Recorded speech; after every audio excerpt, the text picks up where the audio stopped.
Howdy guys, it's Joe here, today talking about the Fnatic player Kusta playing Zenyatta. And overall, again, of course, he's one of the best players in the game that plays this character. We start off kind of awkwardly. Our team just wins this team fight. I don't even know what exactly happened at the beginning. This video just kind of cut into here. But we do see a lot of really nice plays by this player. And I'd say that Kusta is probably one of my favorite Zenyatas to watch in general, and probably one of the best ones to learn from. Of course, he's dual queuing right now with a Pharah / Tracer player, so you do want to keep that in mind. And we have a Mercy on our team that rages a little bit later on, so maybe you can see that in the voice chat. It's pretty funny. But overall, we're just going to talk mainly about him himself. One thing I want to talk about right here is that he does always make sure that he's very, very safe around the corners and that he's always looking around. Right there, he could have easily gotten booped by that Lucio, but he is looking around using his peripheral vision and shaking his head a little bit left to right, especially when you're reloading. I feel like that's a kind of awkward thing that you definitely can do. You know, it's kind of awkward to look at, but it's a really smart idea to just move around your camera a bit. Of course, as always, use your headphones as best you can, turn up your volume a lot. But yeah, that's the thing that I would say. Another thing, though, I want to talk about this guy is that, maybe not right now way too much, but you know, you can see right now, he talks to his team a lot more than a lot of other pro players, and then a lot of other players in general, I feel like.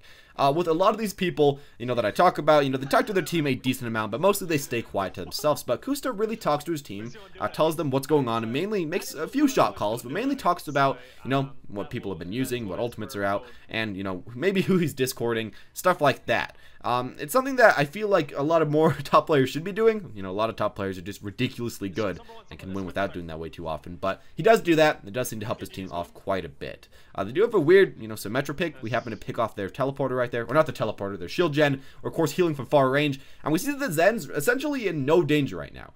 Maybe someone could gank around him, but with headphones, you could probably hear that and just walk around in this room, be pretty safe. But he can overall see the majority of people actually that are going to try to go for him. Right there, of course, walking back as much as he can. And you see he is very, very defensive. You know, he could have tried to walk forward, tried to shoot that Winston the best he could, but he doesn't. Right there, I think someone on his team tells him to maybe ult, or maybe he just decides to ult, gets a really nice ult, heals off his team for a second, and now he's off of the corner.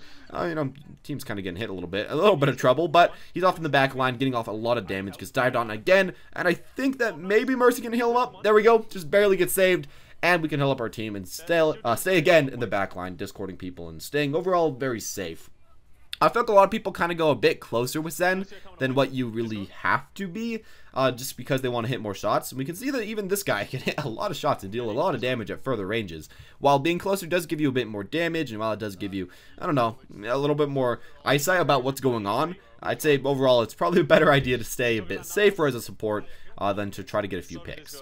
As well, we do see, of course, some right clicks trying to get off as many picks as we can like that, but he doesn't really spam those. I've seen some Zenyatas that spam a lot of those in higher elo, but he's maybe just not one of those guys. You know, right here he's going for another one, so you know, maybe he is. But I feel like overall some people just use them all the time, while he mainly focuses on trying to get vision about what's going on, tries to discord people more often, and tries to make sure that his healing is up as often as possible. Alright, here of course he sees that there's no one to the right, he can play pretty safely. Here's that guy right there, gotta run away, and does again go next to his team, try to heal everybody up. And of course, discords the main targets that he feels like needs to. I think the Pharah in that situation, and maybe the Roadhog. One thing you want to make sure to do with Discord is please call it out to your team. For some reason, people that do play Zen often just are silent, and Discord is essentially useless. I wish that it would show up to your team what they're playing and, you know, who you're discording as Zen without having to tell them, but that's just not how it works, so, you know, whatever. Alright, there, they lost a game. Essentially, our Zen player got dived on a ton. He really couldn't do way too much. Maybe his tanks could have stayed back a little bit, but I never really want to blame the tanks when I am playing support. I kind of want to think about where I could have positioned and where I could have been more safe, so that the tanks could have just continued to do what they were doing. Maybe I had to play closer to the tanks, and that's the thing you want to remember as well. Sometimes playing in the backline is a good idea, but if they have a Tracer and a Genji that keep diving on you, like we see right here, you know, kind of jumping on you, it might be a good idea to actually happen to go next to your tanks and stay safe. Alright, there we got a great headshot. That was just nice and crisp overall. And they do have a kind of awkward Symmetra pick, which is very nice for this character. As you do a lot more healing, you can actually out-damage her a decent amount. And yeah, overall, I feel like that's going to be helping us pretty well. A thing I want to mention as well is that we aren't a dive comp right now. I know that might be a little bit amazing to see, but Zen, since he actually does counter dive comps pretty well, you don't always have to pick a dive comp yourself in order to play, and I don't even think the enemy team is much of a dive comp. I think they had Winston game 1, but right now, I think they switched it off to somebody else. They still, of course, do have Genji, but, you know, they're doing decently. Of course, as well, you want to make sure that you do have your teammates' health bar turned on, as you can see right there. But when you're getting wrecked and when you're getting popped straight on, you probably do want to just immediately pop your ultimate.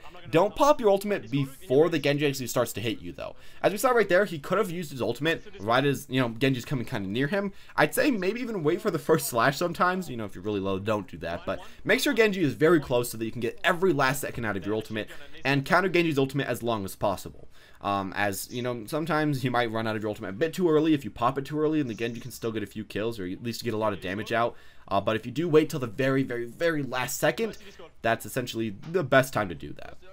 My hero, of course, walking around the corners. One of the main things I want to talk about mainly in these videos is positioning, as that's the main thing that I feel like matters. Of course, knowing when to go in, knowing when to not go in really matters as well. But it supports you mainly just hide behind your team and don't really decide when to do that.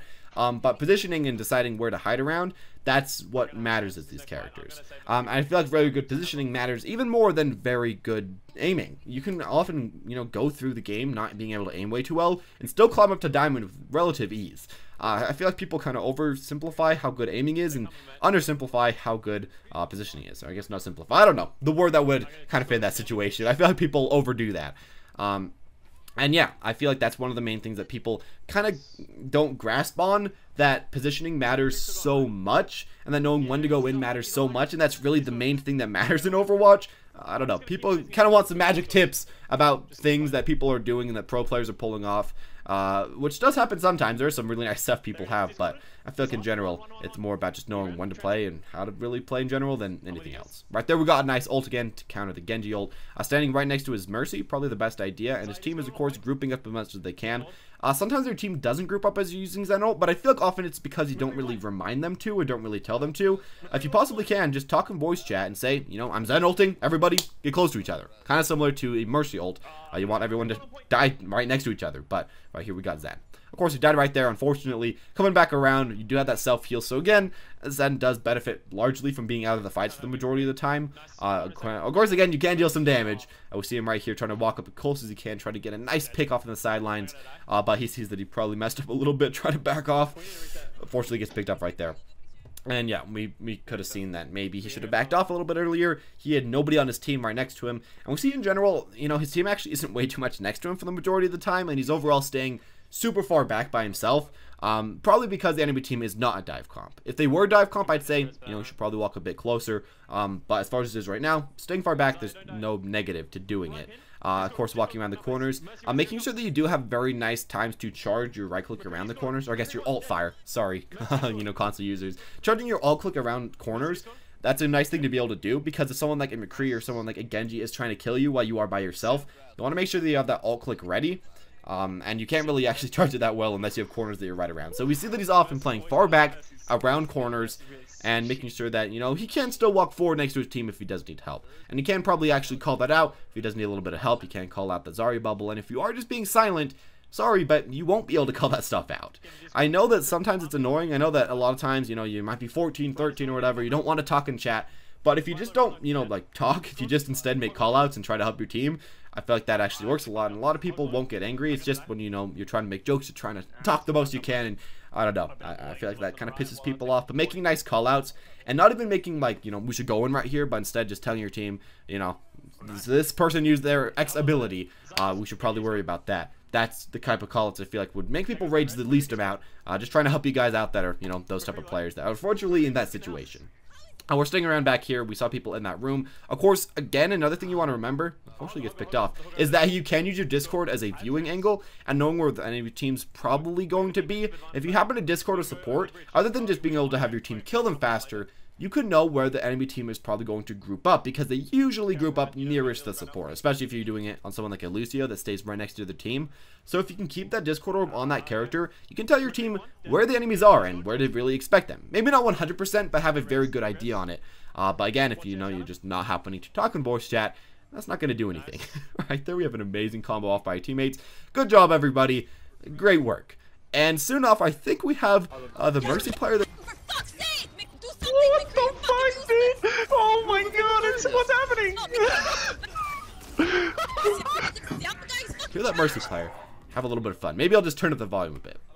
But anyways, continuing off from right here, we're just off on this corner. I'd say that this is a bit of an unsafe corner. You can see that he's majoritively staying near the back of it so that he can walk back if he needs to and kind of, makes so the opponents can't shoot him as much. But, of course, if they did have a far right here, they could boop him. They don't have a far, though, so that's probably why he's playing how he is, because he knows that there's no one that can really boop him off. And I think that they switched off of their Lucio.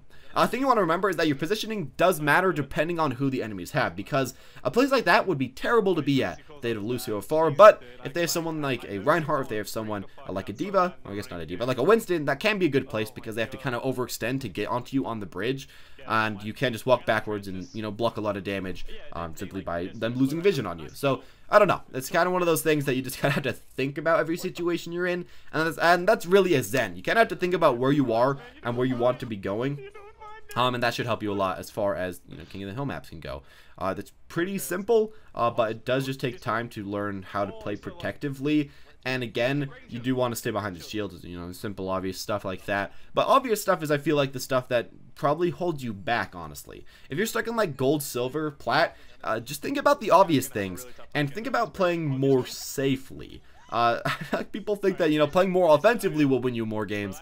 Well, a lot of the times, playing more defensively, or I guess just more smart, is going to win you more games than just simply trying to get a lot of outplays and getting a lot of kills. Right there again, we see a Reinhardt just right-clicking right next to the Zarya ult. I don't know why we keep seeing that. I guess it's a good idea because then the opponents can't send damage back out, but it's a little bit awkward looking. We get ticked off again, unfortunately. Let's see if our Mercy's up. Yeah, the Mercy's up. She's got the res. Maybe we can go for it. There we go. A nice res, and then we can finish it off. Wait, never mind. Yes, we do have a res. There we go. Again, finishing it off. I think the enemy Mercy resed or something. I don't know what we saw right there. But, again, we just walk backwards. Right here, we're walking as close as possible, trying to get as much damage out as possible. Again, if you're in a very, safe situation, you can just walk up with your teammates, deal more damage. While if you're in an unsafe situation, you should probably walk backwards. That's the majority of really all you have to do is that, in my own personal opinion. And it's not way too much hard stuff to do. Again, you can look more into his exact situation, his exact positioning, but, it kind of depends on who you are, what type of player you are, and, yeah, you probably should play a little bit more safe in general. Anyways, that's at least my own opinion. I really do like Zen. I play a lot of this character up in Masters, so I feel like I should know at least a bit about him. But again, there's not really way too much to say. Supports are pretty basic, but they are probably the most important role to stay alive as. So please do try to do that. Anyways, as always, guys, thank you all for watching. If you enjoyed, make sure to leave a like. Comment down below who you want to see in the next video, and I will try to get them. And as always, guys, thank you all for watching. Subscribe if you want to see any more, and have a wonderful day.